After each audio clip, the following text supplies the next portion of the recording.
comenzar como siempre presentando a los camaradas que se sientan a la mesa de hoy. En la extrema izquierda hoy tenemos al diputado Esteban Paulón. ¿Cómo estás, Esteban? ¿Cómo va, ¿Todo bien? Juan? ¿Qué tal? ¿Cómo andan?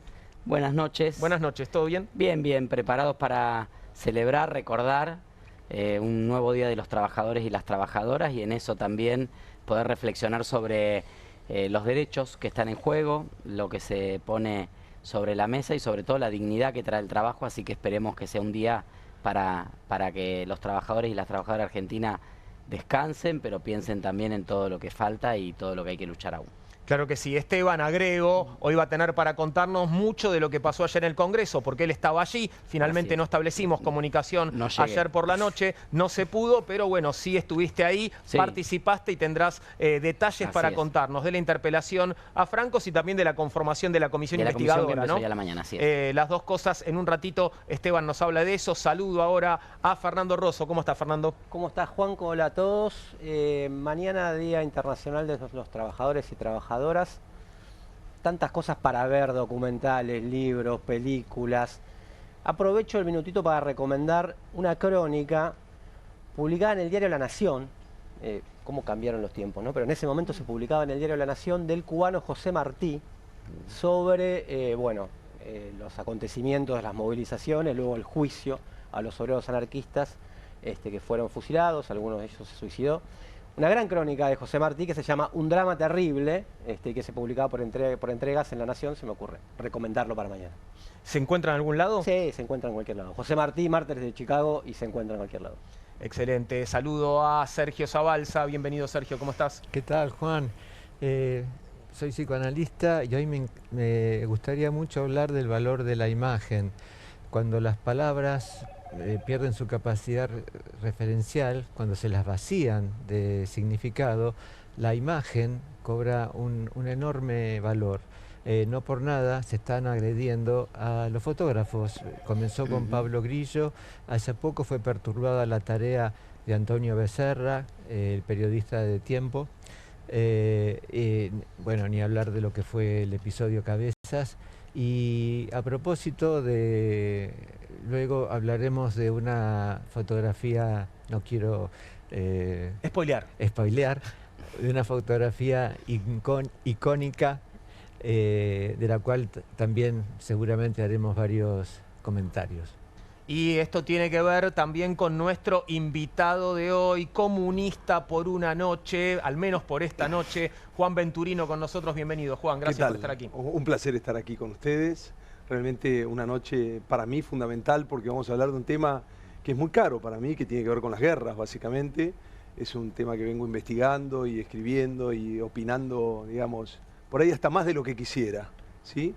Y hay muchas cuestiones que hoy se soslayan. Hay mucha gente que cree en la sociedad que podríamos, digamos, vivir bien sin las guerras.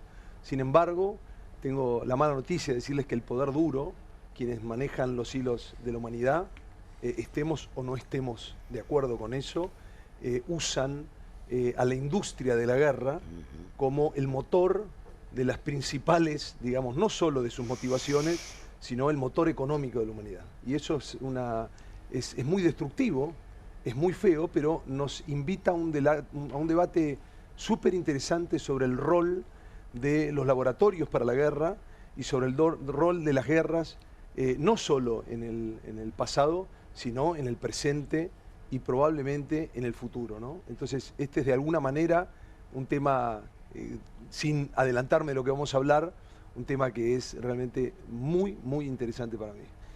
¿Por qué está hablando de esto Juan Venturino? Porque hoy se cumplen 50 años de la caída de Saigón. Esto es, por eso decía, vamos a estar recordando un triunfo del comunismo, porque bueno, Vietnam del Norte vence a el gobierno proestadounidense que estaba allí en Vietnam del Sur, justamente hace hoy 50 años. De eso estaremos hablando en un ratito, porque vamos a comenzar hablando de este incidente que se produjo ayer con la llegada de Santiago Caputo a el canal de la ciudad, donde estaba llevándose adelante el debate de los candidatos en la elección de la ciudad de Buenos Aires, y de lo que pasó hoy también con la conferencia de prensa de Manuel Adorni, porque hoy en su conferencia de prensa habitual, habló sobre esta polémica que involucró al asesor presidencial que tuvo este gesto amenazante e intimidatorio contra el reportero gráfico Antonio Becerra, reportero de Tiempo Argentino.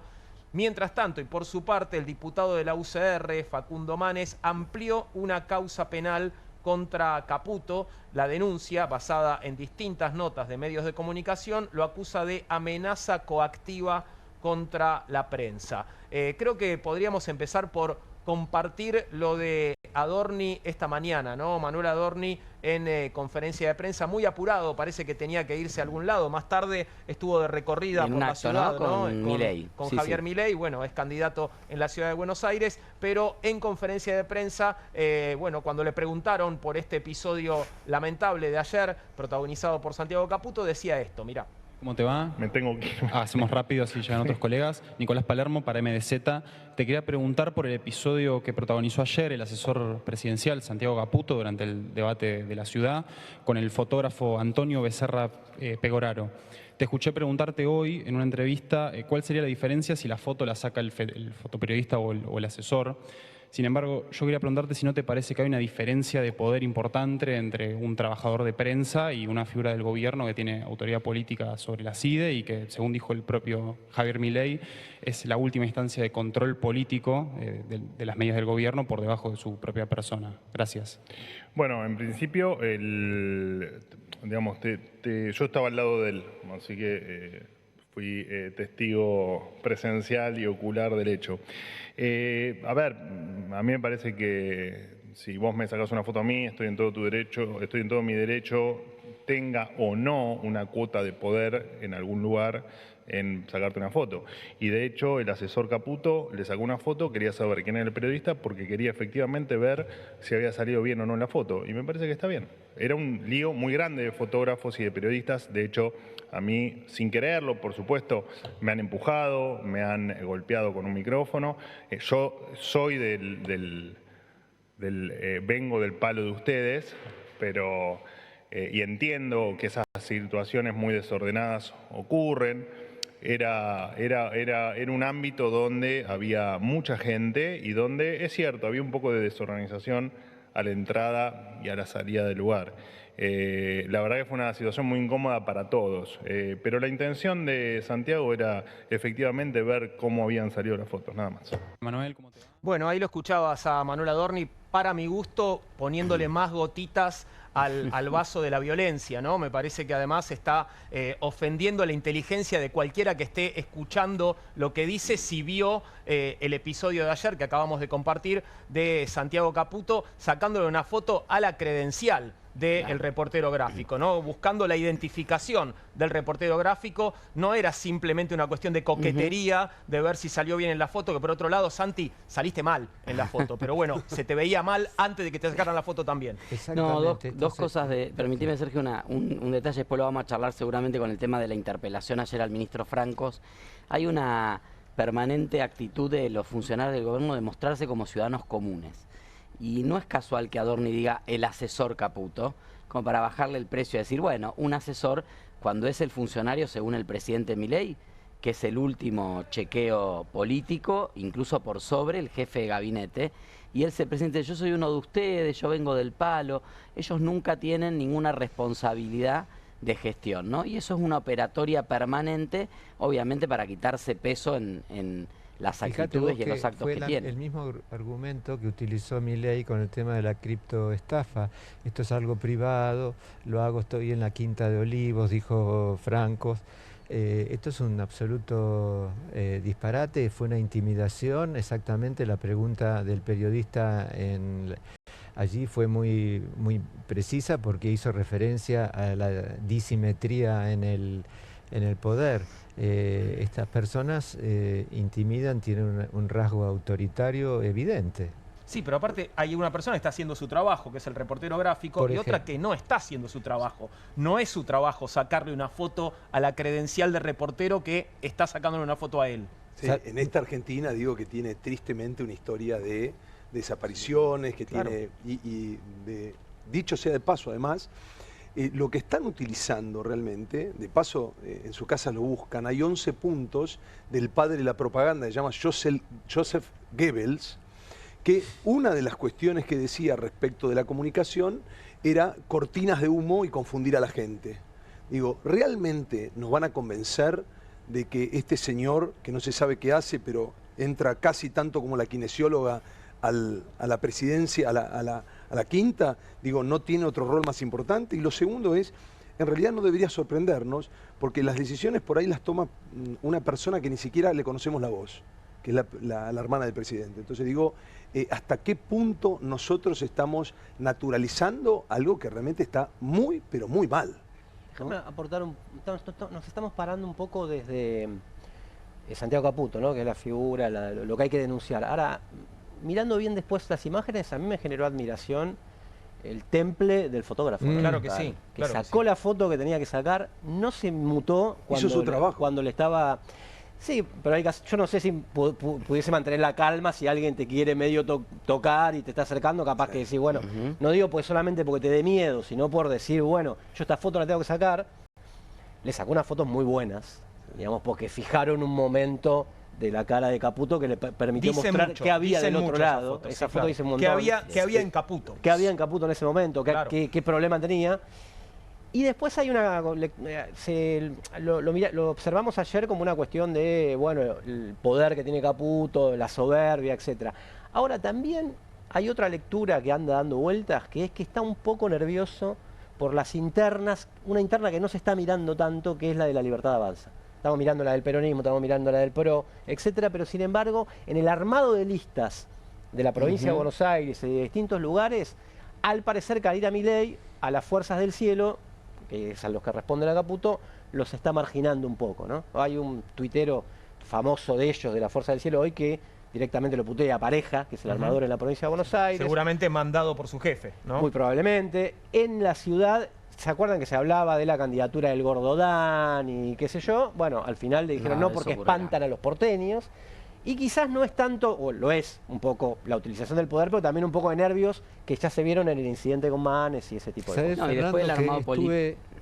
Estuve hasta hace 24 horas en Mar del Plata en el Congreso de Salud Provincial, provincia de Buenos Aires. Sí. Y a propósito de esto tan importante que comentabas en la provincia, y por lo cual está Caputo nervioso, allí pude percibir el apoyo de gente que trabaja con la gente más humilde,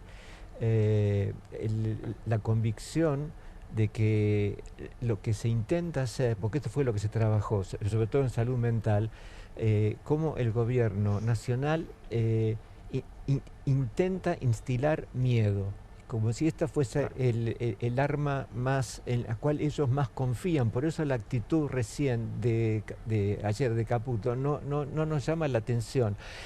Y la gente que trabaja en salud mental enfoca toda su operatoria en aliviar y en causar el tema del miedo, que surge a través de diferentes cuestiones, más allá de lo explícitamente político, pero es el miedo que instila este gobierno nacional. Decía el miedo y yo digo el miedo y el odio, ¿no? Son los dos elementos, digamos, utilizados por este gobierno para construir poder, que es muy riesgoso, ¿no? Porque además jugar con fuego, todos sabemos que el que juega con fuego se quema. Y digo, fíjate que la construcción de su discurso, digamos, de la antonomasia y esta idea de que decían que era vecinal, bueno, no tan vecinal no fue porque hoy están gobernando la Argentina, pero digo, esto del odio como elemento ordenador, ¿no? El odio a qué, bueno, después discutimos, ¿no?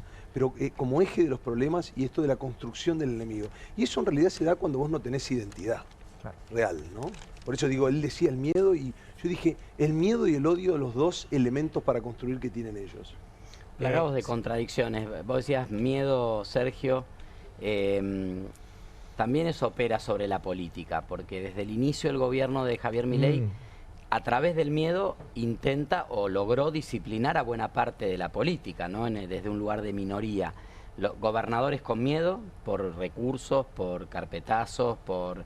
Santiago Caputo incluso maneja los servicios de inteligencia, o sea, también ahí hay una operatoria del miedo. Y el ARCA.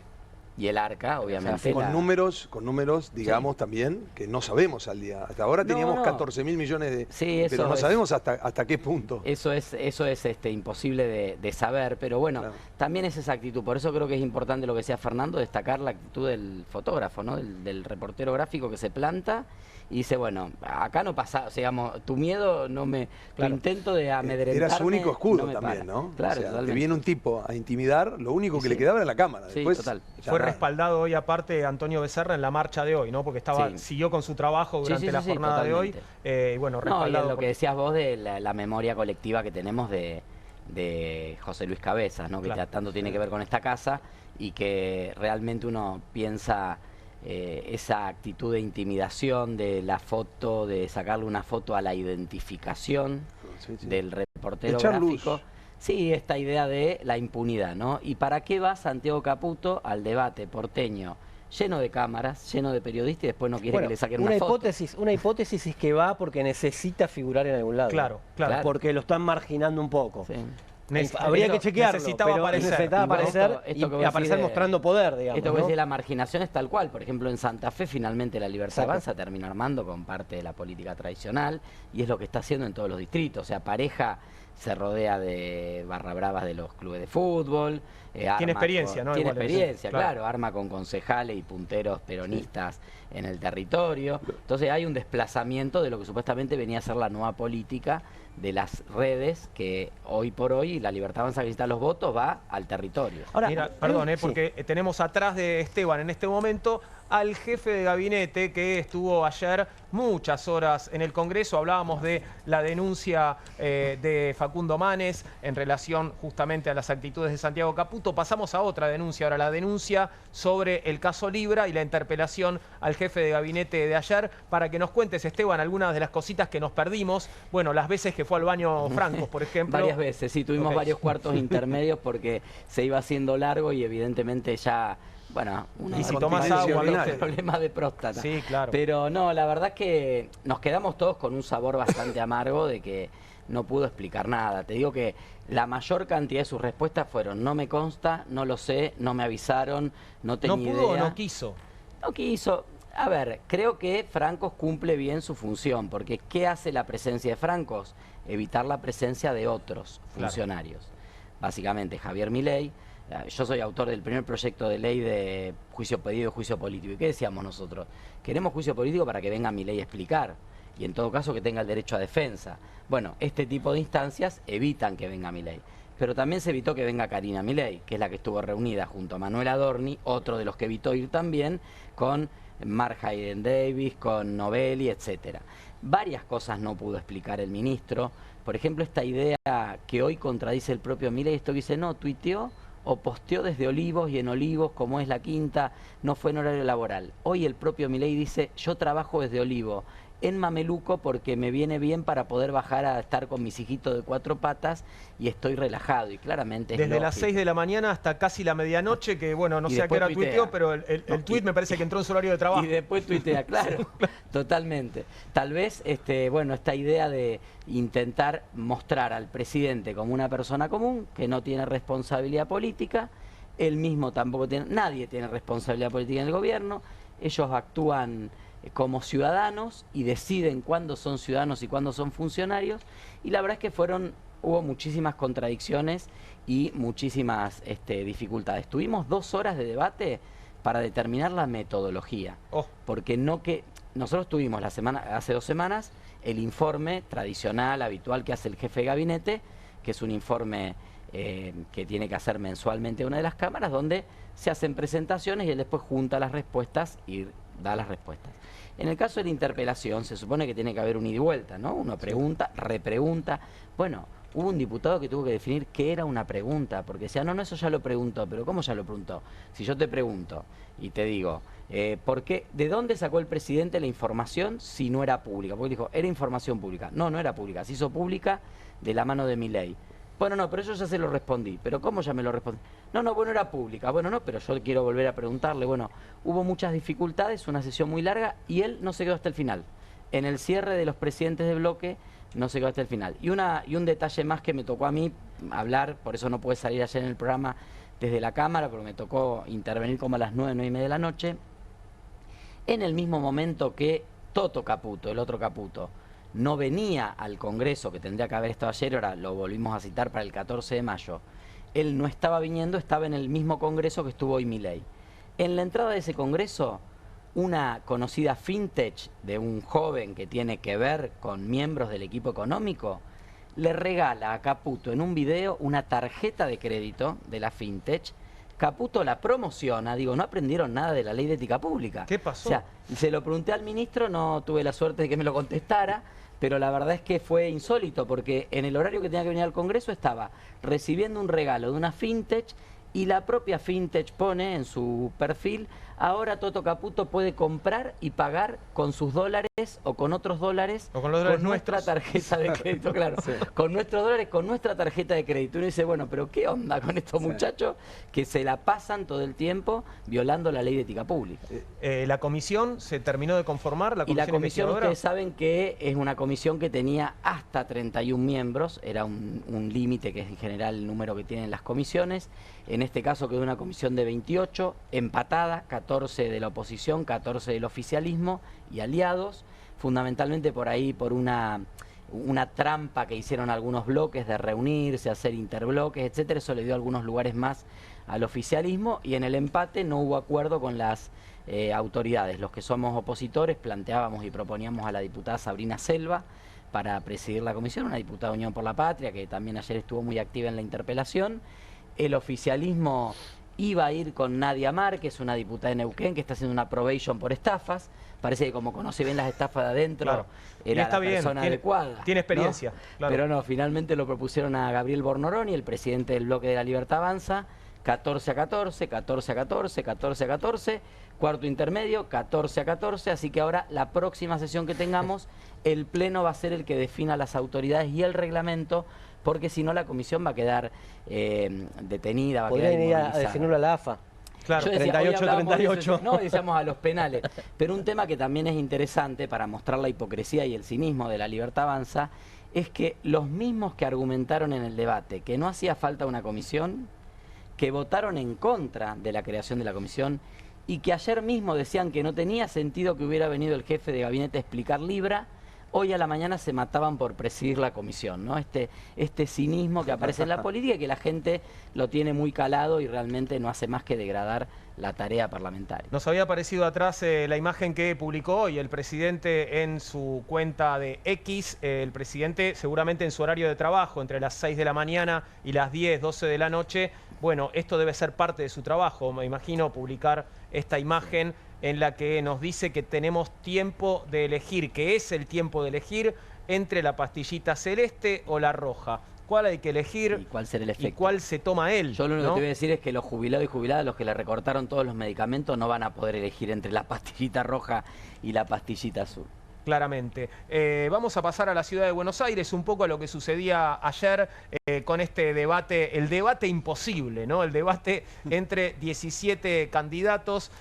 Adorni, Los Penato y Santoro buscaron polarizar en este debate porteño con fuertes cruces y chicanas. Los candidatos del PRO y la Libertad Avanza se cruzaron por el fin de los piquetes y su postura frente al kirchnerismo, y el postulante del PJ acusó a la Libertad Avanza de querer colonizar la ciudad. Larreta recordó varios hitos de su gestión y Marra centró su discurso en seguridad, resumiendo las participaciones de algunos de los candidatos. Pero pasaron cosas que podríamos ir compartiendo, ¿no? Vamos a verlo a Manuel Adorni, el vocero presidencial y candidato en la ciudad de Buenos Aires, pidiendo menos Estado. A ver, Adorni. Por supuesto que si seguimos en esta dirección, estamos convencidos que más tarde o más temprano el kirchnerismo va a ganar las elecciones. Más tarde o más temprano el kirchnerismo va a ganar las elecciones. Y la única manera de frenar esto es llevando el modelo de Milei a todos los rincones del país. Por supuesto que en mi caso lo voy a llevar a la ciudad de Buenos Aires. Nuestras propuestas se basan en menos Estado, en menos gasto político, en menos regulaciones y en todo lo que haga que el peso del contribuyente que pesa sobre sus espaldas sea el mínimo posible. Muchísimas gracias. Muchas gracias. gasto político, ¿él estaría aplicándolo en su secretaría? Bueno, se mandó un fallido. Dijo más, no, perdón, menos. Claro. Porque... Bueno, 280 asesores, la mayoría, para que ustedes se den una idea, para ver si en una empresa privada esto sería posible, cada 6 empleados de su equipo, 1 tiene una función directiva. O sea, son más caciques, como dice el dicho.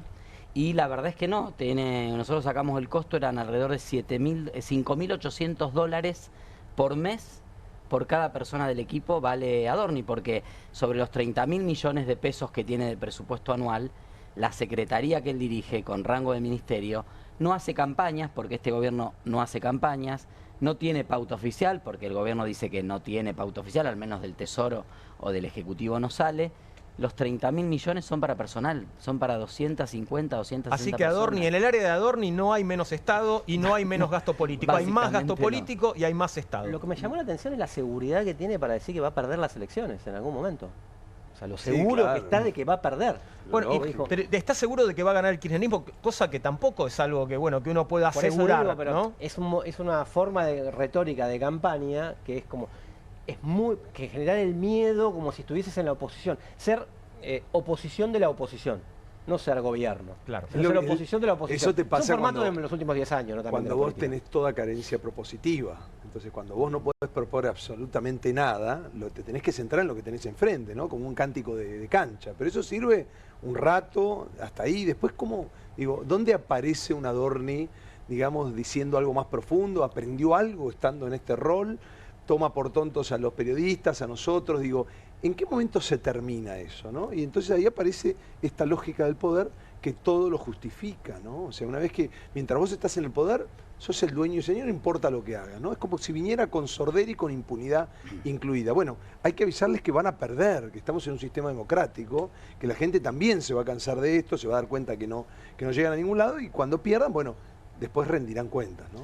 Claro que sí. Tenemos más. Ahora Manuel Adorni contra los comunistas. No somos nosotros, otros comunistas. Cuando me dedicaste el 5º campamento anticapitalista, que increíblemente se cobraba entrada y además aceptaban Mercado Pago. Me pareció alucinante. Yo no te voy a hacer ninguna pregunta porque creo que un comunista no tiene idoneidad suficiente para ocupar ningún cargo público en la República Argentina. Bueno, ahí estaba. Bueno, si le hacemos un examen de idoneidad no queda nadie en el gobierno, ¿no? Está complicado. Del presidente para abajo, no sé si son comunistas, anticomunistas, pero la verdad es que un argumento bastante no pobre, fue muy gracioso, aparte. No. Si quiso ser gracioso, no fue muy gracioso. Supongo que algunos le habrán festejado el chiste ahí. Cuando le responde Vinocur, viste que él va cambiando la cara porque se ríe y Vinocur le dice, bueno, ¿de qué te reís? Si un jubilado gana 300.000 pesos y se va desfigurando, ¿no? Me llama la atención cómo apelan al fantasma del kirchnerismo una y otra vez. No sé si algún asesor de imagen, algún asesor político, que esto, no sé, me parece que le conviene al kirchnerismo. Mirá, lo que estamos viendo en las encuestas que vemos casi todos los días en este programa es que parecería que Adorni está creciendo. Entonces yo no sé si no le funciona. Parecería que decir el enemigo es el kirchnerismo, aunque el candidato del peronismo ni siquiera sea kirchnerista, ¿no? Porque creo definir a Santoro como kirchnerista tal vez es un poco forzarlo, ¿no? Sí. Pero digo, parece que si las encuestas dicen la verdad, que no le está yendo nada mal, ¿no? A La Libertad Avanza en la ciudad. Esto de, digamos, los Penato en algún momento plantea esto de la ciudad de Buenos Aires que fue la reserva, que resistió, o sea, como si fuera una joya, el ataque del kirchnerismo, nosotros resistimos 9 elecciones.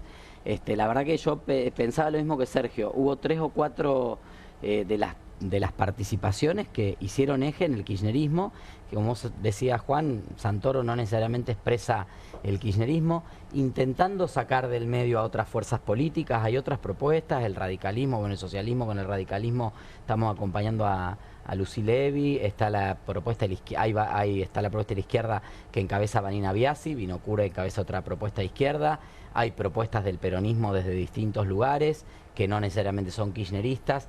La verdad que intentan construir en esa antinomia la propuesta política y es bastante triste porque incluso llegan a situaciones ridículas como que por ejemplo los Penatos se adjudique la línea H de subte que no la hicieron ellos, ¿no? Que la inauguró Tellerman. Dice, el PRO es obra, nosotros hicimos la línea H.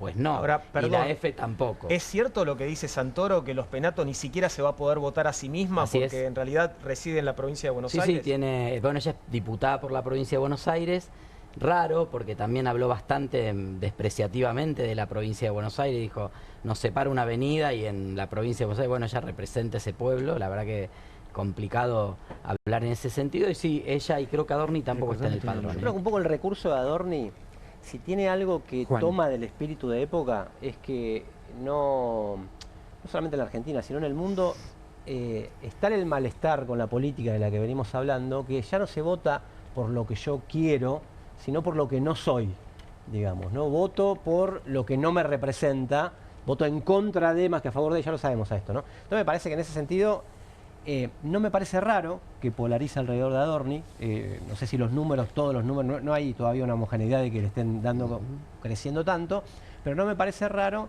porque ¿quién me sirve más para demostrar o para votar en contra de? Y bueno, el que generalmente se da una especie de extorsión y se dan todas las elecciones como si fueran todas balotaje, que intentan anular otras propuestas. Entonces dice, bueno, mira, el mal menor contra el kirchnerismo es tal, el mal menor contra el mileísmo es tal, y eso en cierta medida hasta ahora funciona. Hay un ha dato. rendido. Ha rendido. La polarización sigue rindiendo al día de hoy. Pero eso tiene que ver con, insisto, en estas experiencias que tenemos los seres humanos dicotómicas, ¿no? Es todo nada, blanco, negro, cuando en realidad sabemos, digamos, más que nos pese, que está lleno de sombras y hay una escala de colores y de grises que es casi infinita, digo. Entonces digo, pero esta idea capitaliza en ese sentido, ¿no? Hay un dato importante y es, veíamos la semana pasada, el crecimiento de la Libertad Avanza en la ciudad es concomitante con el acuerdo con el Fondo Monetario y la euforia o la actuación de euforia que está haciendo el elenco gobernante. Pero yo coincido con Juan cuando hacías referencia a la carencia de propuestas y mencionaste la palabra farsa.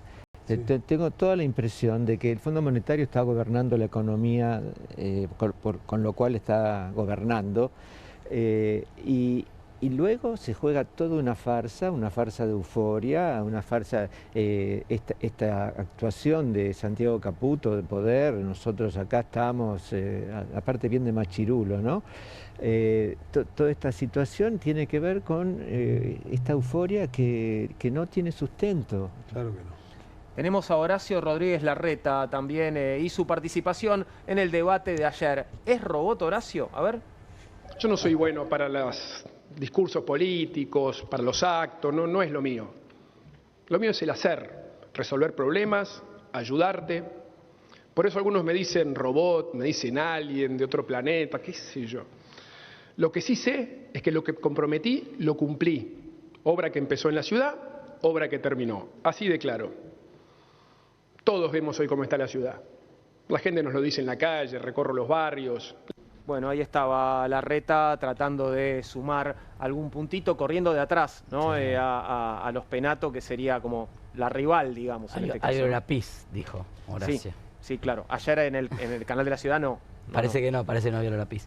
No, complicado. Código cero tienen, ¿no? Entre ellos, sí, porque de hecho se tiran, digamos, con tierra y vos decís, esperá, fuimos primos hasta la semana pasada. No, y es complejo el lugar de él porque viene de no solo haber sido jefe de gobierno de la ciudad, sino que candidato presidencial. Eso, ¿no? Le Entonces, llamamos la mochila, ¿no? Negativa en la imagen, que es lo que se olvidan los políticos, que es que una vez que vos tenés un recorrido, pesa más el que no te quiere, digamos, que el que te quiere, ¿no? Le pasa hasta a la expresidenta, digo, hay un montón de gente que la quiere y la aprueba, pero todo ese número que no la quiere actúa como una mochila, como un lastre, digamos, como un salvavidas de plomo, que hace que no pueda, digamos, expandir ese número. Le pone un techo demasiado bajo, ¿no? Exactamente. A mí lo que me sorprende de Larreta es cómo le afanan los consultores que le hacen las campañas, porque, digamos, el gasto de guita que tuvo desde que era candidato en la ciudad y manejaba guita del Estado hasta ahora, y vos ves las campañas y sigue haciendo la misma campaña, y eso después se expresaba en votos, cada no voto no sé cuánto vale de lo que gasta. Y la verdad que insiste, me sorprende. Ayer, bueno, ya blanqueó también que obviamente quiere lo mismo que Santoro y otros, volver a ser jefe de gobierno de la ciudad de Buenos Aires dentro de 2 años. También, ¿no? Es es difícil porque son pocas las experiencias en las cuales quien se fue vuelve, porque en general la gente da vuelta a la página. O sea, de hecho, no Larreta, el PRO está cumpliendo un ciclo. Lo digo yo, viniendo del socialismo, en Rosario nosotros gobernamos 30 años la municipalidad. Y en un momento la gente dijo, muchachos, ustedes ya Game over. se les acabaron las ideas, piensen de nuevo. Bueno, obviamente, desde la política la tarea es justamente repensar, ver cómo volvés a enamorar al electorado, pero eso tiene que venir de la mano de una renovación importante. No siempre esa idea que él plantea, que es real, pasa. Por la calle la gente te dice, no, cuando ustedes estaban estaba todo mejor, pero no te van a votar. No es que vos vas de candidato y te votan de nuevo. Te dicen, sí, Horacio, con vos estaba mejor. Bueno, evidentemente hay un proceso de cambio, habrá que ver hacia dónde va el cambio en el 2027 en la ciudad, pero creo que el proceso del PRO está bastante agotado. Ahora, y a Jorge Macri le toca el último coletazo. Si fue Santoro, hizo un giro bastante al centro, de hecho viene de otra tradición política que no es la del peronismo. Sí, claro, si no lo vota nadie. Larreta rompe con el macrismo más radicalizado y se va bastante al centro. Si lo juntamos y nos ponemos a anotar las 7 diferencias para el 2027, si quieren gobernar la ciudad de Buenos Aires, las vas a encontrar. ¿Cuáles son? No hay. Ante Milei, digamos, ¿no? O sea que podrían confluir tranquilamente desde ese punto de vista. Lo que no quiere decir que van a ganar, pero digo que podrían confluir tranquilamente. Muchos compiten por ese espacio. Tal vez pueden tener alguna diferencia con respecto a los negocios inmobiliarios en la ciudad, por ejemplo. Puede ser. No tantas diferencias. No sé. El único cohesionador, digo, ¿no? Es re triste, ¿no? Pero nos une, no nos une el amor, sino el espanto, ¿no? Y esta idea de digamos, fíjate que todos apelan a la misma, ¿no? Enfrente está el cuco. Yo soy mejor, ¿no? Y esta idea de voto, no voto como por la afirmativa, ¿no? Esto habla de una crisis real de representación que viene prolongándose en el tiempo, pero digo, cada vez más. Esta idea de que voto para sacarte, no para elegirte, y de hecho yo con vos saqué al anterior, básicamente, ¿no? Esta idea de la mujer o el hombre, ¿no? Que dice un clavo saca otro clavo. Exacto. Digo, no hay porque, digo, por esta carencia propositiva y porque además, digo, utilizan el factor miedo, el otro no hizo, y esto como elemento ordenador. O sea, se han quedado sin idea, ¿no? Es la carrera para ver quién lo hizo peor. Claro. No quien propone algo mejor. Sí, eso te pone la consistencia, la consistencia que tienen los mismos gobiernos, porque ahora estamos como impactados de que se recupere el gobierno, del poder que tiene, de la impunidad que tiene para hacer cosas. Pues recordemos que la misma soberbia tenía el macrismo en 2017, cuando ganó las elecciones, nos quedamos 20 años, Marcos Peña ya lo dijimos 1000 veces. Me parece que eso habla también de la fragilidad que tiene Milei. Un voto contra del otro no es lo mismo que un voto de adhesión a un programa, a una serie de ideas. Exacto. Y que tenga que basar la campaña en contra del otro, habla de una debilidad propia también. Lo que pasa es que ahí te requiere el doble de esfuerzo, porque recordemos una cosa, ¿no? Vos no podés amar lo que no conocés. Esto está claro. Ahora vos sí estás dispuesto como ser humano a odiar algo que no conocés, porque de hecho te meten 2 fichas y ya arrancás. Entonces, entender esto como elemento, que es lo único que tenés, tu espada, digamos, es eso, es a lo que apelan ellos. Y es muy triste, ¿no? Porque habla en serio de cómo se ha degradado no solo la sociedad y la política. Y cuando decía lo que pasa en diputados, digo, qué buen ejemplo del estado de salud de nuestras instituciones. Y esto realmente es preocupante, ¿no?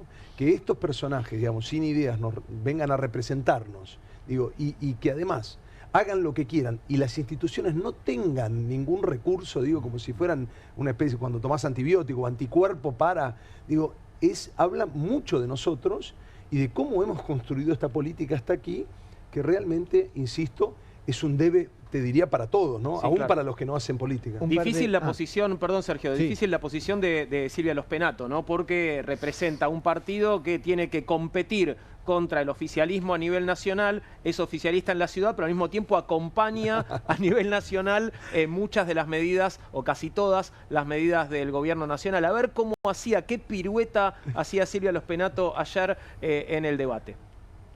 El 18 de mayo no se elige ni presidente ni jefe de gobierno. A veces las discusiones en la política preocupan a la gente y por eso quiero que quede bien claro que independientemente de cuál sea el resultado del 18 de mayo, nosotros en el PRO vamos a seguir acompañando el rumbo económico de la Argentina, porque nosotros no especulamos políticamente y vamos a seguir haciendo en el Congreso Nacional lo que sea correcto y bueno para todos los argentinos. Es decir, va a seguir apoyando al gobierno. Totalmente, pero te puedo decir algo que pasó un poquito por abajo del radar, pero a mí me causó bastante vergüenza ajena. En el acuerdo con el fondo hay un punto, el punto 14 del primer anexo, que es el plan económico y financiero, que establece, o sea, el gobierno, Luis Caputo, Toto Caputo, que es el que firma el acuerdo, se compromete con el fondo a que el gobierno va a evitar que el Congreso vote cualquier ley o apruebe cualquier ley que desvíe los objetivos del programa, etcétera. Una injerencia inconstitucional. Imposible. Por eso Georgieva dice voten bien. Claro. Entonces cuando Georgieva dice voten bien, que nosotros el sábado la denunciamos ante el Comité de Ética del Fondo Monetario, supongo que esta semana vamos a tener alguna novedad. Cuando Georgieva dice voten bien, en realidad lo que está diciendo es junten diputados y diputadas de La Libertad Avanza, que es la única manera de garantizar que el Congreso, que es autónomo, no te vote otra cosa si hay otra mayoría. Tras esa declaración, el PRO saca un tuit, un posteo, desde el PRO Nacional, como quien se peina para la foto, diciendo: nosotros también representamos el cambio. Georgieva, no te olvides de nosotros. A nosotros también nos pueden votar para garantizar el programa del fondo. Entonces, el partido que nos endeudó con 45.000 millones de dólares en el macrismo y el partido que nos endeudó en 32.000 millones entre el fondo y otros organismos, ahora de Milei, compiten por el amor de Georgieva para ver para quién pide el voto la directora gerente del Fondo Monetario Internacional. Fue a mí me causó bastante vergüenza cuando lo leí, porque era realmente patético, y un poco lo que plantea Silvia los Penato en este fragmento es algo de eso. Dice, no se vota presidente ni jefe de gobierno, pero la invocación al kirchnerismo permanentemente, que sería como una cuestión más ejecutiva. O sea, si no se vota ni presidente ni jefe de gobierno, ¿cuál sería el problema? Que haya una representación plural en el Parlamento de la ciudad. Pero cuando la escuchás, te das cuenta de por te crees que crece Adorni. Porque, claro. ¿para qué vas a votar la copia? Sí. Claro. Puedes votar el original. Claro. Está haciendo campaña a Adorni. Porque si la Claramente. política nacional, que todo el mundo sabe que esta elección es nacionalizada, que nadie está preocupado, nadie va a ir a votar pensando qué va a hacer el legislador en la legislatura de Buenos Aires. Estaba pensando cómo se posiciona para la ciudad, pensando en lo nacional, porque la política está nacionalizada y la campaña está nacionalizada. Y ella dice, la mejor política económica es los cambios que está llevando adelante Milei, que es lo que dijo más o menos, parafraseándola, es campaña para Adorni. O sea, Un par de palabritas sobre Larreta, porque Larreta ahora quiere mostrarse como alguien de centro. Y él que está muy ufano diciendo que todo lo que se propuso lo hizo, hay algo que se propuso y no lo pudo hacer, que fue cerrar escuelas. Y este es un punto importante para recordar, pero lo que sí hizo fue amenazar a los padres que ayudaban a sus hijos cuando tomaban escuela. Fue amenazarlos que los iban a detener. Es decir, el señor Larreta forma parte de lo mismo y por eso estuvo en el PRO y tiene la misma ideología aberrante, autoritaria. Pero bueno, ahora se muestra como alguien bueno. Dijiste autoritario, no sé si sería la palabra para definir a Ramiro Marra, pero vamos a escucharlo ahora tocando uno de sus grandes éxitos, Basta de fisuras. Acá lo que tenemos que poner el enfoque es en terminar con ciertos actores que están en la vía pública que nos ponen en riesgo constante. Por ejemplo, los fisuras, los que andan borrachos y drogados por la calle, que deambulan, que nos ponen en un constante peligro. Muchas veces terminan delinquiendo. Por eso vamos a poner una contravención para que no puedan estar actuando de manera sospechosa continuamente ni estar dormitando en la calle. También vamos a ir en contra de los trapitos, incorporando al Código Contravencional la contravención de extorsión implícita, para que no puedan volver tampoco a los lugares donde están cometiendo la contravención. Acá Bueno, menos mal que no encaró a los que más canchican, ¿no? Porque ahí se podía poner un poco... Pero a mí me pareció ver algún fisura ayer en el canal de la ciudad. ¿Cómo lograr en un discurso tan reducido, ¿no?, demostrar no solo desde el punto de vista de lo intelectual, digamos que es menos que un enano, sino que además, vulnerar, o sea, hablar de todo lo que no sabés, porque estás cambiando cuestiones que tienen que ver básicamente con el delito penal, pero además utilizar un discurso, digamos, que basado en la discriminación, ¿no?, en colocar en el otro, digamos, y que no tenga ninguna sanción, digamos, no solo social, sino, del arco político. Insisto, habla de que nosotros tristemente estamos en el barro, revolcándonos con la sonrisa de piñón fijo, porque, o sea, yo no es coincido difícil. mucho con eso, porque pasó lo de Pablo Grillo y hubo un repudio muy grande. O sea, no creo, porque lo escucho como repetirse, que el discurso de odio ha cautivado, que no hay razones para el odio. Hay gente, no quiero defender a los votantes de Milei, pero yo escuché una definición en algún momento que dice, Milei no tiene razón, pero sus votantes tienen razones. No es que odian lo desconocido, odian lo que conocieron demasiado, y quizás muchos de esos odios con justa razón, porque las últimas administraciones de Macri y de Alberto Fernández fueron un desastre. ¿Sí? Fueron los que inventaron a Milei, no lo inventó ni Santiago Caputo. Es el residuo, Lo no es el inventaron y Paco lo de la- financiaron. Lo inventaron, bueno, Sí. ni hablar cuando el hermano las listas en la provincia de Buenos Claro. Aires, que dicho por, no sé si Marra o por alguno de Sí. ellos, que Massa lo ayudó a armar con una especulación política, ni siquiera es con una sino diciendo, por eso así dividimos el voto de la derecha y le saca votos al PRO.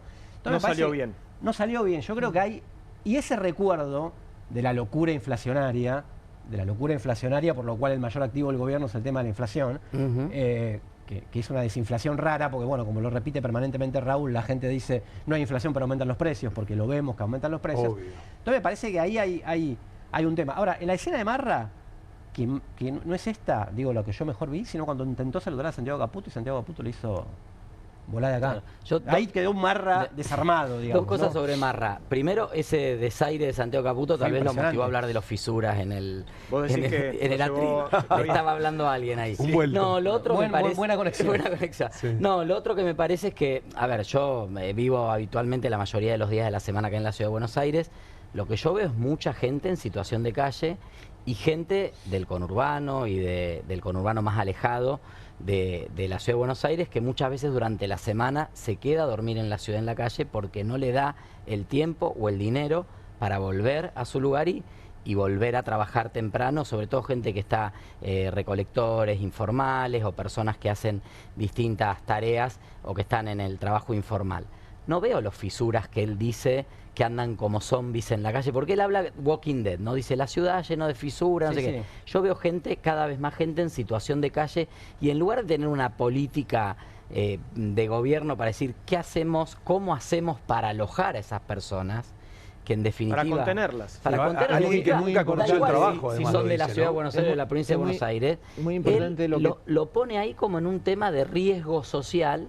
Y la Sí. verdad es que me parece que, bueno, nada, abona a una idea que es totalmente errónea y que no va Es a muy importante lo que identificar trae el origen. respecto de los fisuras, entre comillas, porque el riesgo de atribuir cierta vocación por el odio, o por lo menos de algún sector de la población, a los anteriores gobiernos fracasados, es pensar que las personas somos racionales y que entonces estamos enojados y por eso tenemos odio. Lo cierto es que somos eminentemente irracionales. El odio es uno de los sentimientos más fáciles de inflamar y lo que existe el fenómeno de la solidaridad negativa, es decir, no me importa que me vaya mal mientras haya un fisura al cual le vaya peor. Esto funciona, funciona en la subjetividad de las personas, de manera que lejos de desestimar el análisis sobre anteriores gobiernos fracasados, pero juntemos también que es muy fácil generar odio Claro. en la gente. Un convocante. Vamos a pasar a otro tema, uno de los que te habíamos prometido más temprano, porque hoy se cumplen 50 años de la caída de Saigón. Hablábamos de, bueno, el recuerdo de un triunfo del comunismo. Lo que estás viendo son imágenes de hoy en Vietnam, las celebraciones que se llevaron adelante hoy, 50 años después. De hecho, se celebra el final de la guerra de Vietnam. Y esta efeméride señala un hito histórico, la reunificación del país y el triunfo del gobierno comunista del norte sobre el régimen proestadounidense del sur. La caída de Saigón el 30 de abril de 1975 no solo confirmó algo que ya era un hecho, la derrota militar de las fuerzas apoyadas por Washington, sino también el fin de un conflicto devastador que dejó una profunda huella en la historia del país y en la memoria colectiva de los vietnamitas. Pensaba que, Juan, que en general la versión que tenemos de la guerra de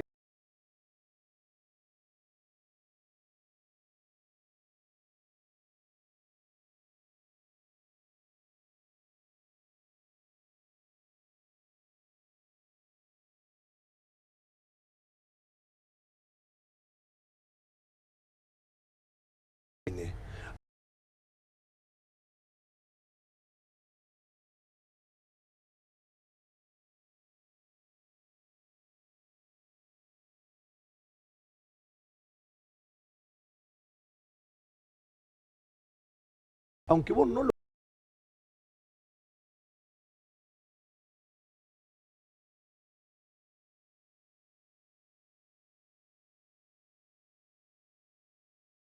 creas,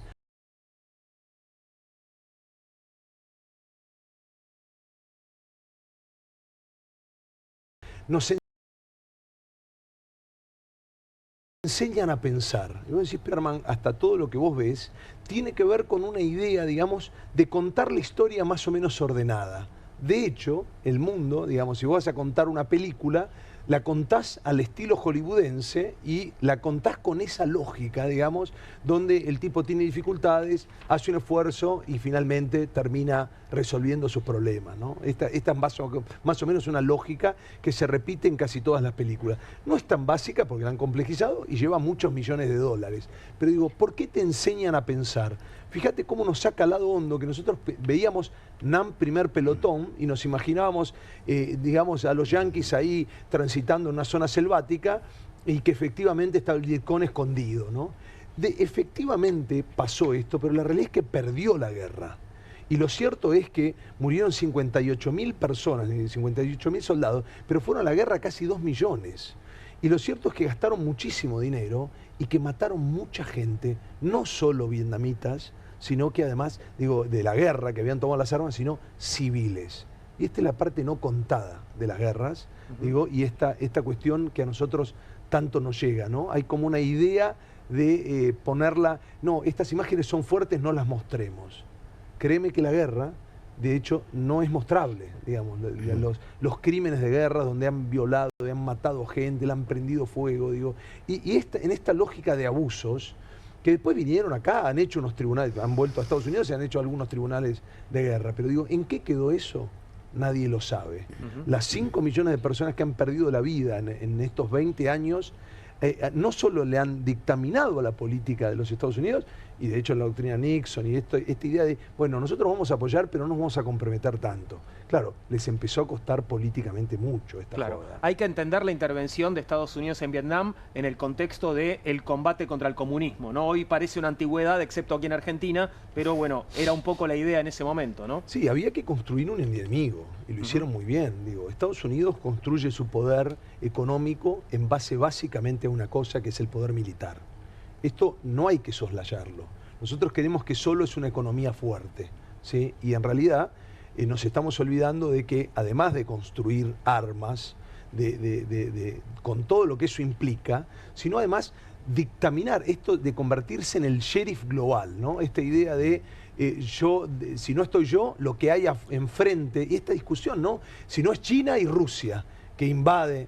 Ahora, cuando ellos invaden está bien. Digo, y este eje discursivo, déjame decirte, Juan, la primera víctima que se cobra una guerra, la primera es la verdad. Claro. La primera que muere. Y a partir de ahí aparece todo un aparato de propaganda para justificar. Fíjate, cuando hacen la intervención, inventan como que fueron atacados. Después se supo que no habían sido, que eso no había sucedido, ese evento en el que ellos se comprometen de manera directa. Esto volvió a suceder con otros conflictos armados, ¿no? Esta idea de una agresión previa que no existió, ¿no? Tristemente va a volver a suceder. Hay demasiadas armas, yo lo repito mucho y lo tengo que seguir repitiendo, hay demasiadas armas de destrucción masiva, tantas como para... Estados Unidos tiene menos armas de destrucción masiva, son las grandes armas, que Rusia.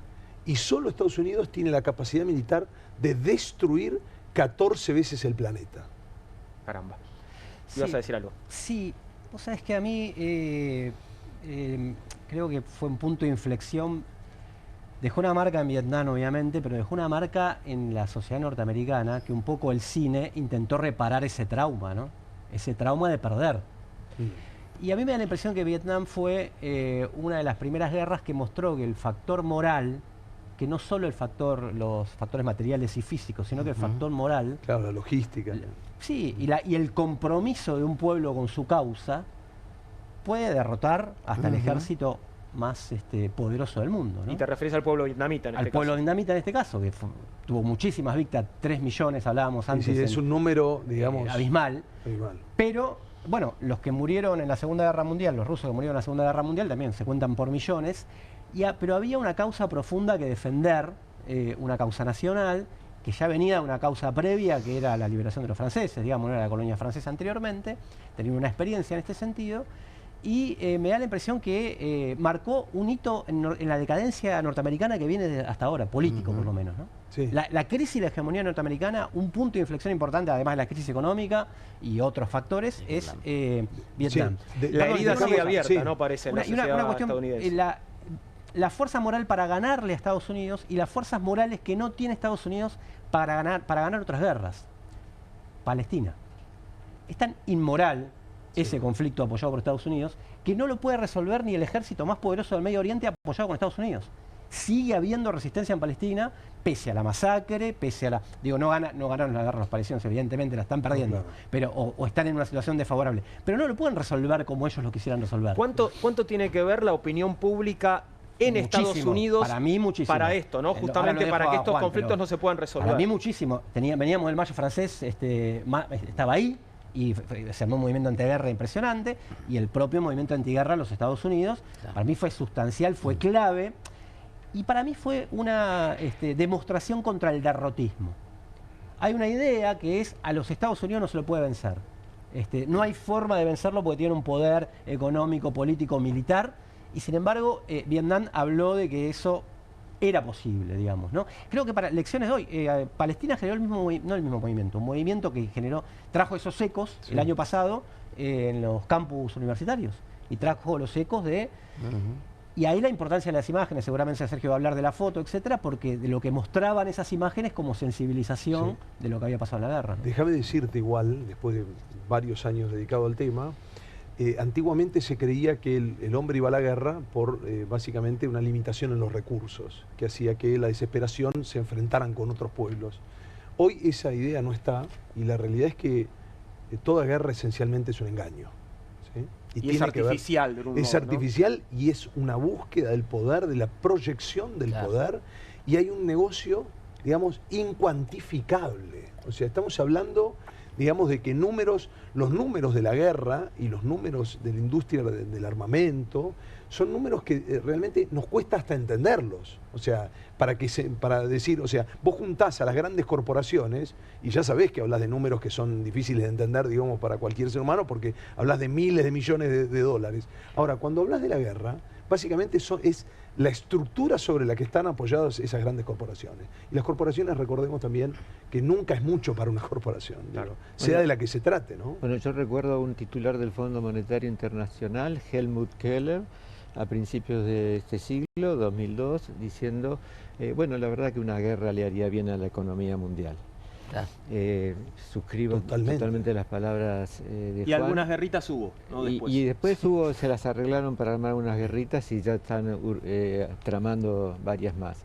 Efectivamente. Estábamos hablando, bueno, ya varias veces aludimos a una imagen que seguramente es una de las fotografías de guerra más famosas de la historia, sobre la que tenés algo para decir, ¿no? Sergio, ahí estamos compartiendo la imagen, bueno, la imagen en realidad del momento, obviamente la foto que tiene 50 años es la foto en blanco y negro, y estás viendo a la señora hoy, que es la niña que corría desnuda y en llanto hace 50 años. Sí, y esta pequeña niña corría no solo por miedo, sino porque se estaba quemando, porque había sido rociada con napalm. Esta nena vivía en una localidad a 45 kilómetros de Saigón, que había sido tomada por Vietnam del Norte.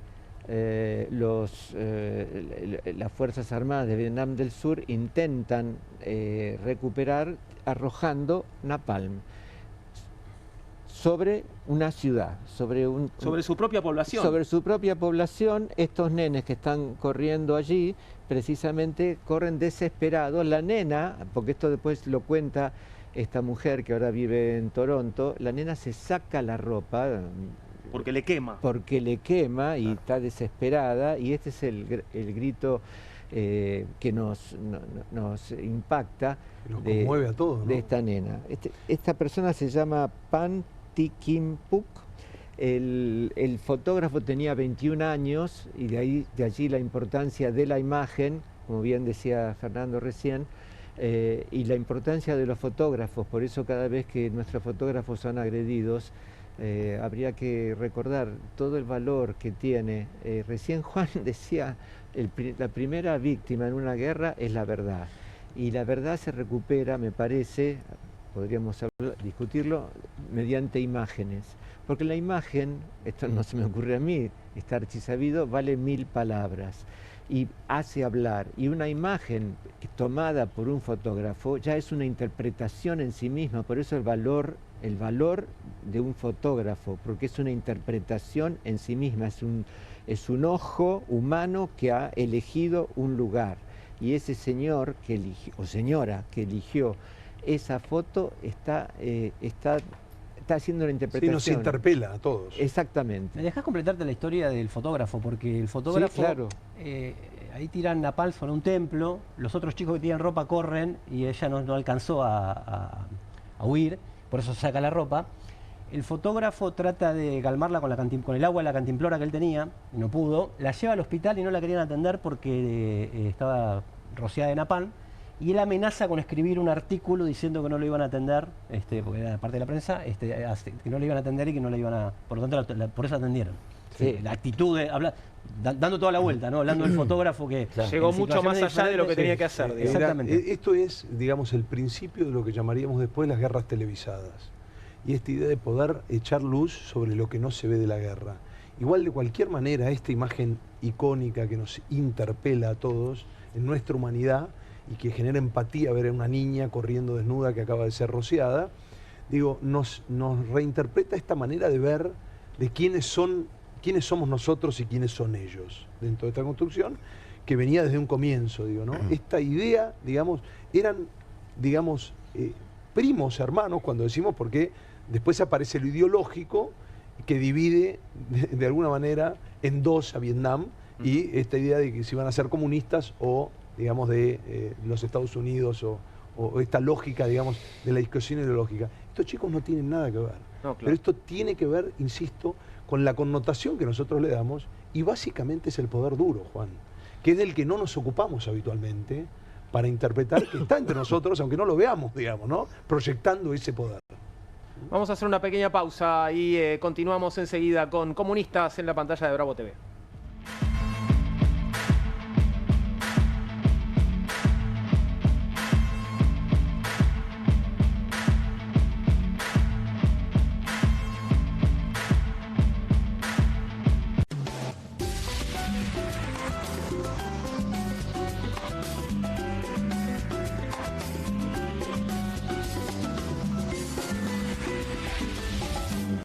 Llegaron las nuevas galletitas Kofler. Rellenas con el sabor único de Bonobón y el más delicioso chocolate Kofler. Tentate con lo último en galletitas. Con movimientos circulares. Tu rutina de skincare te debe traer muchos seguidores, pero este baño te los quita. Pero si yo ya limpié mi inodoro con Harpic. Sí, pero te falta el resto de las superficies. Necesitas el Harpic Baños. El rojo, que saca manchas difíciles, desinfecta y deja impecable tu baño. Para cualquier desafío que te dé el baño. Nada mejor que Harpic. Pero si nadie está mirando la tele, ma.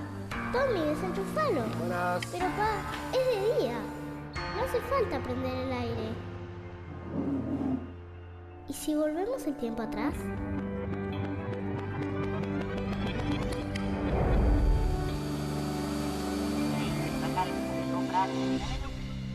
Sí. Pequeños cambios hacen una gran diferencia. Cuida la energía. Sumate al consumo eficiente. Sumate al cuidado del planeta. Edenor. Qué bien me caen los que viven como si nadie los estuviese mirando. La que no se queda en el fueguito. ¿Ves como si nadie te estuviese mirando? Confía en tu frescura. Topline. Seguí la línea de tu frescura. 1, 2. Bueno, dale, arranca. ¡Pará! ¡Mike! ¿Van a hacer el video con el inodoro con manchas de sarro? Pero si siempre uso lavandina. Eso no lo remueve. ¿Por qué no probás limpiando con Harpic? Que llega a los rincones más difíciles, eliminando por completo el sarro y desinfectando. ¡Vamos! Para cualquier desafío que te dé el inodoro, nada mejor que Harpic. ¿Te sentís con poca energía? ¿Te despertás cansado y te cuesta moverte durante el día? ¿Te gustaría verte y sentirte más joven? Ahora podés con el nuevo Hurricane Juicer. La forma más rápida, fácil y saludable de obtener jugo fresco en segundos. Solo poné la fruta y con un solo toque la acción giratoria de alta potencia de Hurricane hace jugo 100% fresco, lleno de vitaminas, minerales y nutrientes. Súper compacto, ocupa el espacio de una taza de café en tu mesada. El secreto, el cono de extracción de alta potencia de Hurricane que gira 500 revoluciones por minuto. Así que no importa qué fruta sea, obtenés jugo 100% puro. Olvídate de exprimir y colar, con Hurricane es fácil. Solo agrega la fruta y presiona. Ahora podés tener limonada fresca en segundos o jugo de manzana casero para la familia. Tomar jugo cada día nos da la energía que precisamos. También es ideal para aderezos riquísimos, marinadas, cócteles y más. Es apto para lavavajillas y se guarda muy fácil. Solo agrega la fruta, presiona y listo. Los jugos naturales más ricos en segundos. Podés obtener tu Hurricane Juicer a un increíble precio de presentación llamando ahora. Escanea el QR, ingresa a nuestra página web o llama al teléfono en pantalla. No demores más. Con el nuevo Hurricane Juicer, la forma más rápida, fácil y saludable de obtener jugo fresco en segundos. Descubrí los productos más novedosos y exclusivos en tvcompras.com. No pierdas tiempo. Aprovecha esta oferta y obtén este fantástico producto de TV Compras. ¡Llama ya! Vuelvo a vos porque para nosotros resulta fundamental seguir contando con tu apoyo, suscribiéndote a Perfil y te explico por qué. Llegó el otoño y ya no es la misma fortaleza de Javier Milei, quien en enero prometía ir por todo y ser seguro ganador de las elecciones de este año. En gran medida esto por el encadenamiento de sus propios errores, bien conocidos por todos, sumado a la creciente protesta social que es común a todos los gobiernos en la medida que se van desgastando. Ya se corean cánticos en su contra en los recitales y en las canchas de fútbol, como sucedía en el último año de la presidencia de Mauricio Macri. Sin embargo, yo no quiero hablarte hoy de Milei, sino de otra cosa. Ya no es el deseo de Milei de que empresas como Perfil quiebren, sino que empresas tecnológicas como Google y Facebook, podríamos agregar Amazon y la rebautizada X de Elon Musk, que representan el nuevo tecnofeudalismo mundial, abusan de su posición dominante y canibalizan la mayor parte de los ingresos publicitarios. Esto debilita a los medios tradicionales hasta que terminan comprándolos, como sucedió con Jeff Bezos al comprar el Washington Post, para hacer imposible, por ejemplo, un Watergate, como fue en los años 70, y que pudiera volver a producirse algo similar en este diario mítico. Este linotipo es de la imprenta de mi padre. Está aquí para recordarnos todos los días de dónde venimos y que no nos da lo mismo ir a cualquier lugar solo porque sea más rentable. Te invito a unirte a nosotros para preservar esta tradición y el legado de periodismo de calidad. Será más fácil si nos acompañás suscribiéndote a Perfil. Te necesitamos. Te espero.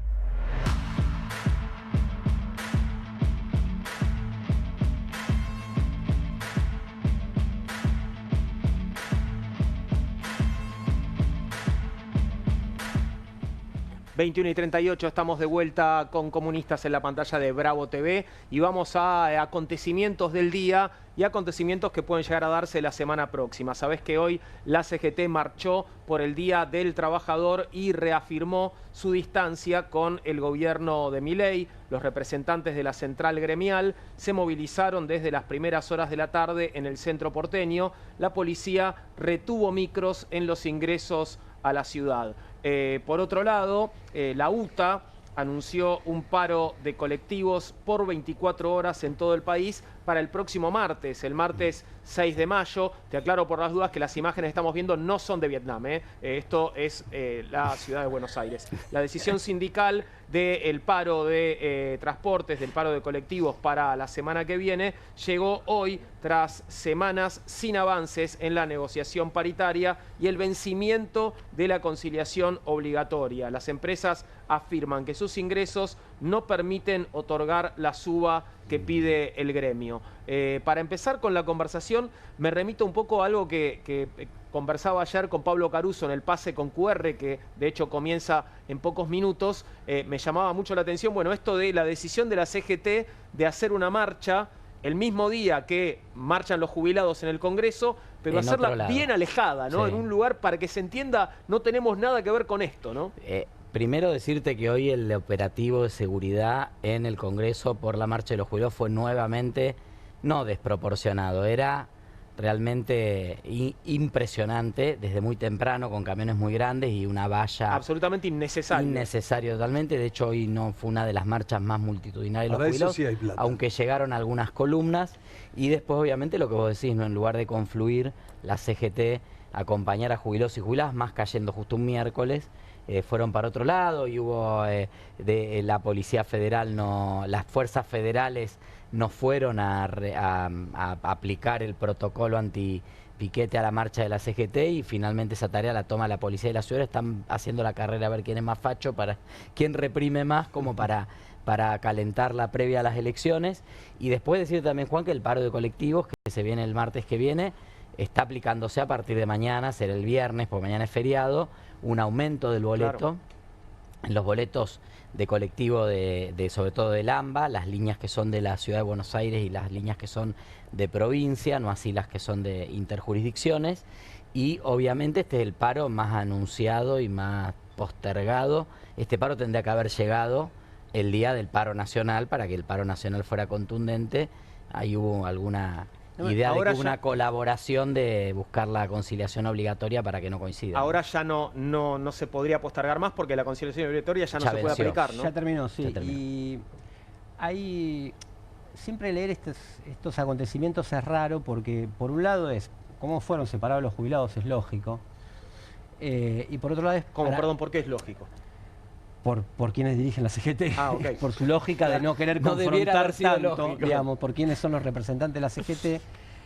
Y por otro lado tienen que hacer algo, porque hay un malestar por el tema del salario en diferentes gremios. Total. De hecho, la UTA, un poco acordado con el gobierno, este conflicto empieza antes del paro general, le decretan la conciliación obligatoria para garantizarse de que la UTA no pare en el paro general. Y Roberto Fernández, que dirige hace 850 años la UTA, es experto en levantar paros, por lo cual lo del martes siempre es esperar y ver, ¿no? Pero le surgieron después, el día siguiente o el día posterior al paro, en la línea 60, que es muy combativa de la zona norte, y bueno, la línea 60 conocida en la Ciudad de Buenos Aires, y en la zona oeste, piquetes, movilizaciones, cortes y paros inclusive, o en punta de línea, porque han quedado muy retrasados salarialmente. La UTA es un gremio muy, muy picante, el laburo de chofer es muy heavy, uno lo mira por si cuánto se enoja con uno o no, pero el laburo de la calle, hay libros escritos sobre esto también, de cómo es una subjetividad particular que también cuando se ponen combativos la llevan a su lucha. Y estamos hablando de 12, 14 horas arriba de un bondi, y el otro día escuchaban en alguna línea del oeste 1.200.000. Cobran lo mismo que una cajera en el supermercado. Nunca estuvo así la UTA. Nunca fue así, ¿eh? Nunca fue así, porque camionero, la UTA siempre tenía... Entonces estamos en una situación económica o de política económica de nivelar para abajo, viendo quién está peor. La realidad es que hoy una familia no le alcanza para absolutamente nada. Si no trabajan los dos, no existe forma de salir adelante con esas sumas, porque la realidad es que la Argentina se ha encarecido en dólares. Entonces, con este verso de que no hay inflación, yo digo, por mucho menos a otros gobiernos han recibido cachetazos. Digo, este gobierno manipula los números como se le canta y nadie dice nada. Pero ahí está el tema del poder duro y con quién vos te sentás a negociar y a quién tenés contento. Hay que decir también que ahí aparece lo del humor social, ¿no? Digamos, la reducción del poder adquisitivo de los salarios, no solamente por la inflación, el incremento de los precios de los alimentos, también de los servicios. Y el gobierno ahora le pone un freno bien electoral, digo, para que después no vengan a hablar del plan platita. Empezó el plan platita en plan electoral, va a bajar la nafta.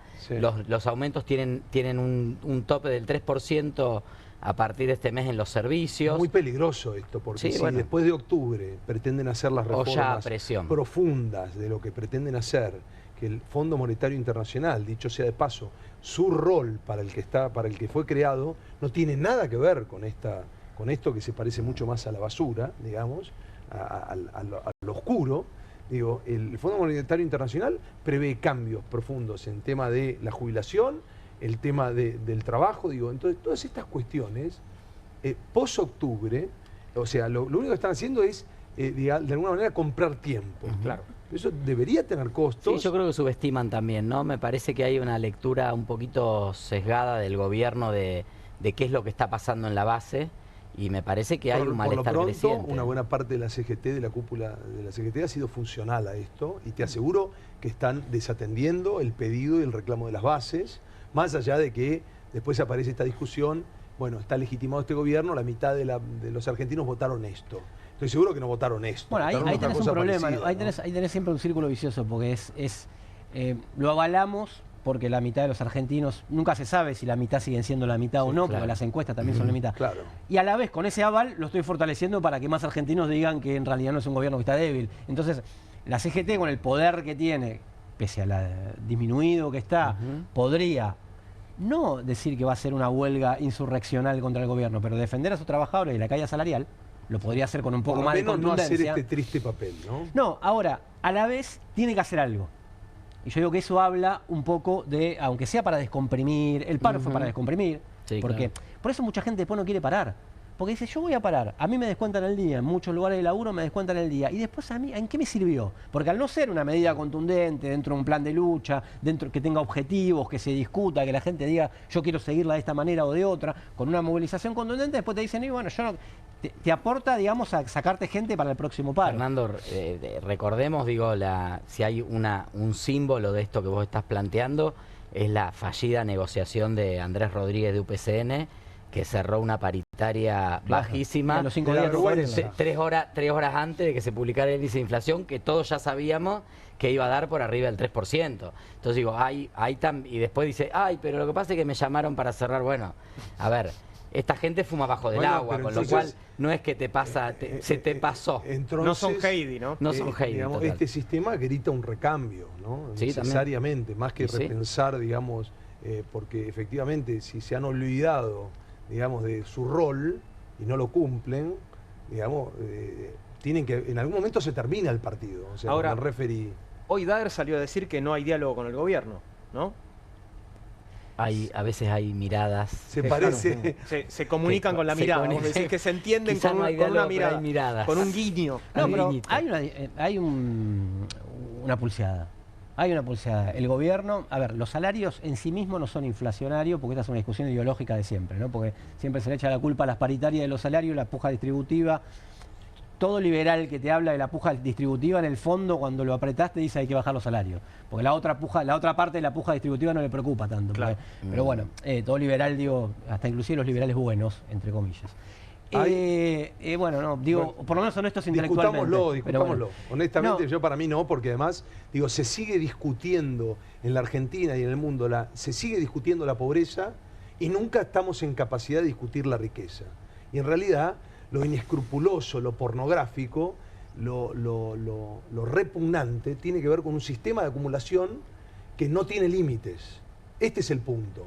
O sea, llegás a un nivel en el que el CEO o el dueño de la empresa gana tanto dinero que ni siquiera sus nietos, haciendo un esfuerzo, van a poder gastarlo. Eso es lo que no se discute, que tiene que ver con la distribución. Hay algo muy importante que dijiste, que es la palabra límite, porque me pareció un acierto en la CGT el lema de la convocatoria: el trabajo es sagrado.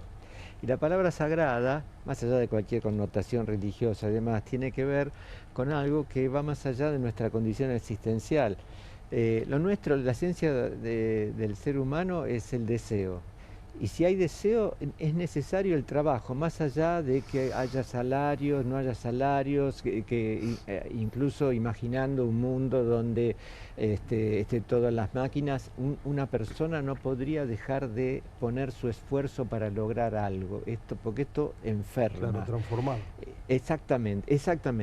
Sí, es la transformación. Y ese plus que se genera con el trabajo tiene que es la esencia del conflicto social. Sí, de manera que pensar en una situación todo gobernado por inteligencia artificial y todos tirados por allí, eso es una fantasía de las fuerzas del cielo que es pura villanía, por decirlo de alguna manera.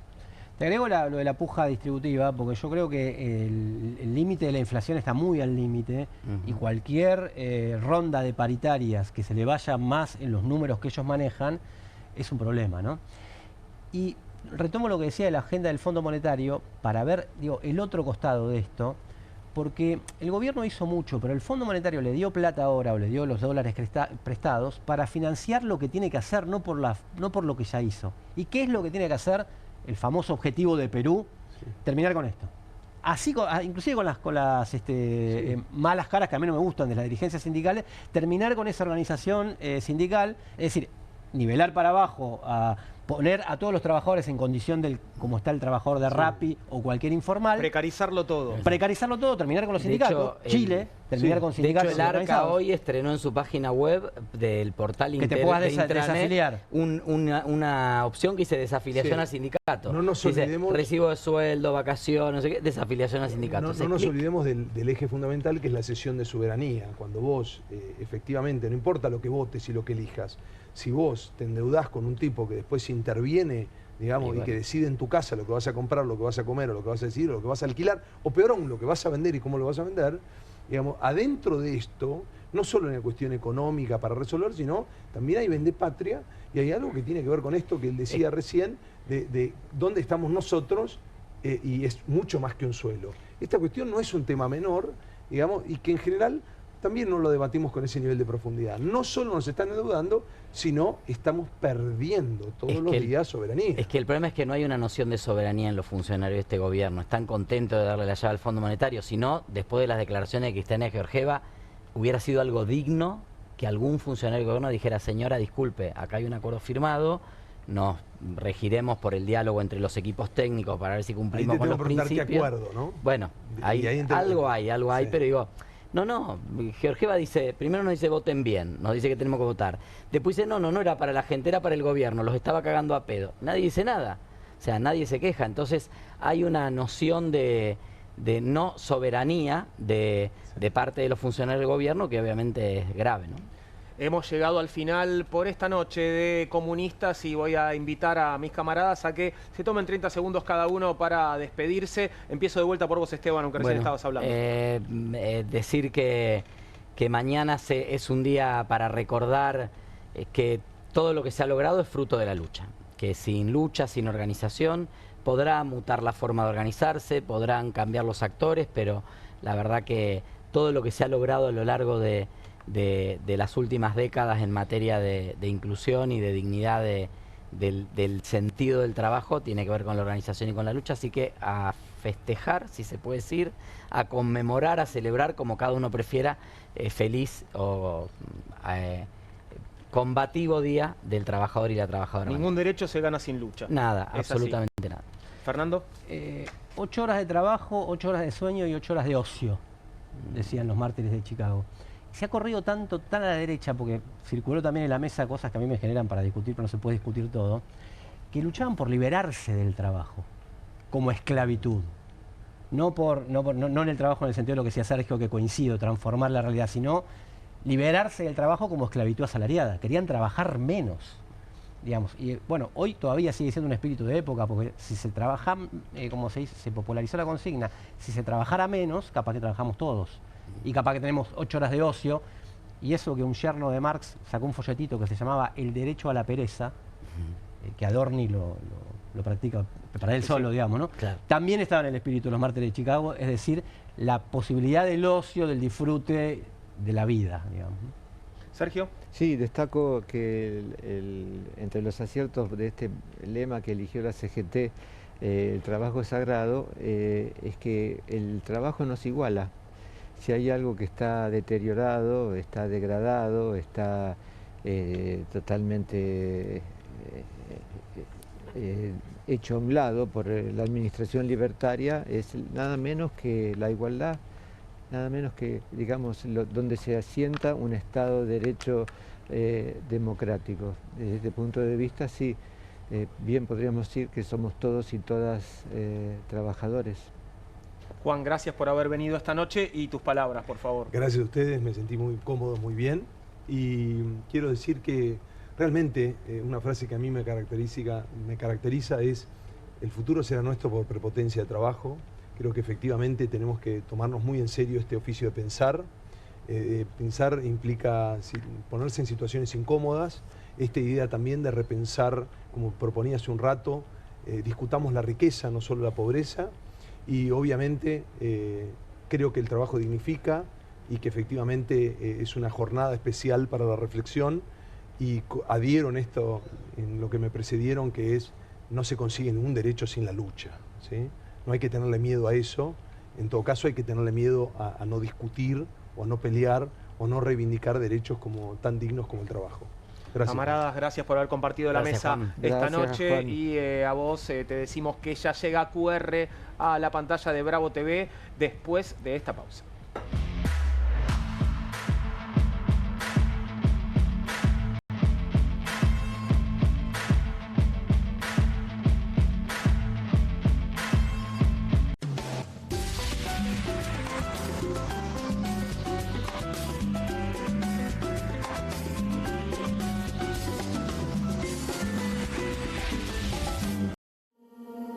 QR, con la conducción de Paulo Caruso y gran equipo. La síntesis del día para un público que valora el periodismo crítico. QR, de lunes a viernes a las 22 por Bravo TV. Con movimientos circulares. Tu rutina skincare te debe traer muchos seguidores, pero este baño te los quita. Pero si yo ya limpié mi inodoro con Harpic. Sí, pero te falta el resto de las superficies. Necesitas el Harpic Baños. El rojo, que saca manchas difíciles, desinfecta y deja impecable tu baño. Para cualquier desafío que te dé el baño, nada mejor que Harpic. Lo importante es que tengamos conciencia. Señor, deja el cargador enchufado. La luz, Ciro. ¿Y si volvemos el tiempo atrás?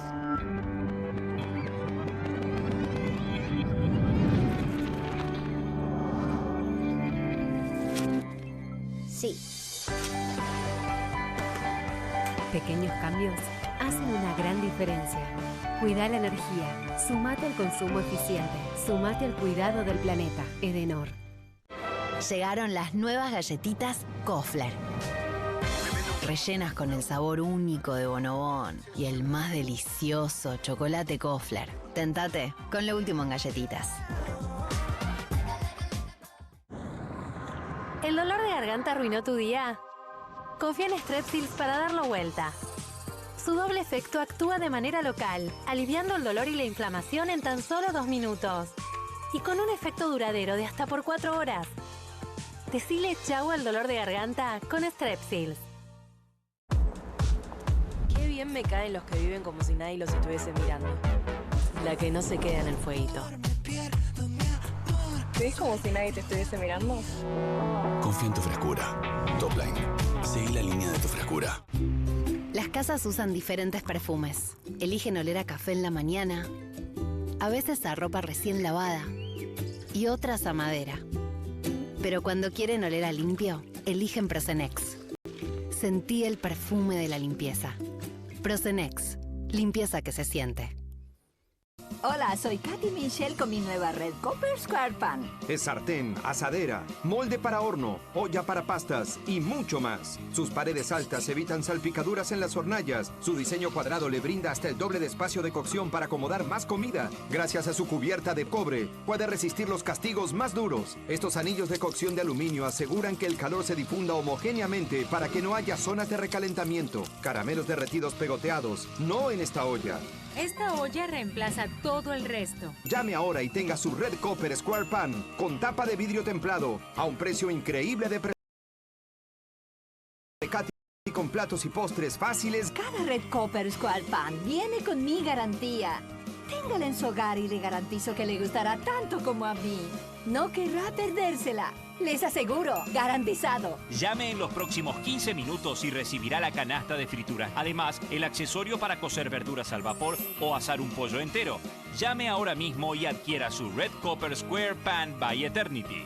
Pregunte por el juego de cuchillos de 3 piezas para hacer juego con sus sartenes por un pequeño adicional. Son súper afilados y resistentes. Corta una naná como si fuera manteca. El cuchillo fileteador pela el pescado en un instante y pica cebolla súper rápido. Descubra los productos de cocina más novedosos y exclusivos de la línea Eternity en tvcompras.com. Aproveche esta oferta y obtenga este fantástico producto de TV Compras. Llame ya. No te compartas los datos del celu. ¿Salís? Conectate al ahorro. Con Telecentro Wi-Fi prepago podés tener el giga más barato para usar internet fuera de tu casa. Conseguilo en Mercado Pago y disfrutá 10 gigas desde 599 pesos. Telecentro, conectando con vos. Estudia en la Facultad de Comunicación y en la mayor redacción de América. USBA, Universidad del Sur de Buenos Aires. La Universidad del Grupo Perfil. Licenciatura en Comunicación Periodística. Licenciatura en Comunicación Institucional. Títulos con reconocimiento oficial y validez nacional. Inscribite a las reuniones informativas en universidad@perfil.com. Aprende comunicación dentro de un medio de comunicación. USBA, Universidad del Sur de Buenos Aires. Editorial Planeta presenta Fontevecchia vs. Milei, el nuevo libro de Jorge Fontevecchia. Bitácora del surgimiento de un presidente extremo. Un análisis imprescindible para entender un gobierno impredecible. Fontevecchia vs. Milei. Disponible en ebook y librerías.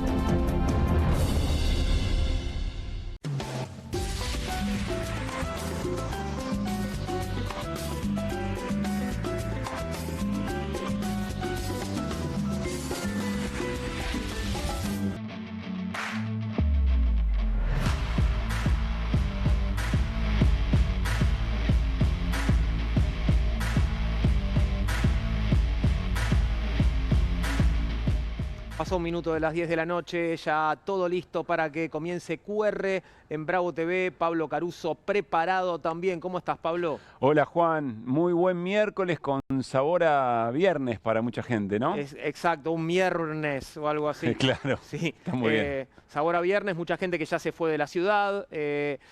Bueno, esto también es una tradición, ¿no? Lo de adelantar la marcha del 1 de mayo. Igual...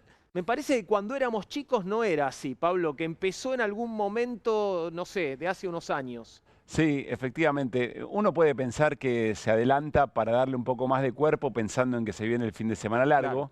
Claro. Y visibilidad también es diferente, ¿no? Digo, con la ciudad en movimiento, con las actividades en marcha, pero a la vez es un poco raro, ¿o no? Sí, ¿sabes por qué? Sobre todo en esta semana en la que seguimos recordando los mensajes del Papa Francisco, porque una movilización, una marcha o una concentración o un paro, el sentido que tiene es hacer lío. Claro. Entonces tiene sentido que ocurra en el momento en que, bueno, hay alguna normalidad que se quiere interrumpir. Lo que sigue llamando la atención, y sé que lo comentaron también en Comunistas, había otra movilización emblemática de protesta, resistencia contra las políticas del gobierno que se está llevando adelante cada miércoles en el Congreso. Y hay una avenida hermosa, Juan, lo digo para quienes no conocen quizá tanto la ciudad de Buenos Aires, que conecta el Congreso con Plaza de Mayo. No era muy difícil pensar cómo darle un poco más de volumen en el sentido de, insisto, movilizaciones que buscan mostrar enojo con las políticas del gobierno, ¿no? Sí, y acompañar, a la más persistente de esas luchas, ¿no? Porque la verdad es que no hay ninguna más persistente que la lucha de los jubilados en estos 15 meses de gobierno de Milei, ¿no? Sí, efectivamente. Es como si alguien estuviera cumpliendo con algo, ¿no?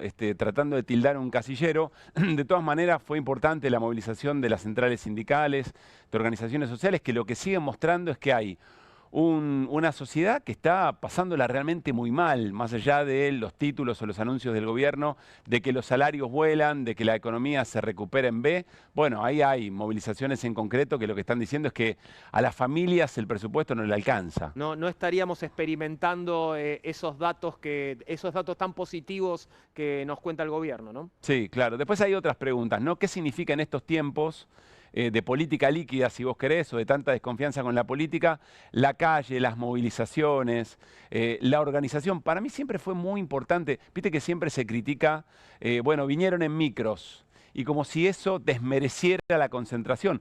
Bueno, si vienen en micros es porque hay una organización por detrás, claro. Es decir, hay gente que se pone de acuerdo para ser un poco más fuerte en conjunto. Para mí es un valor.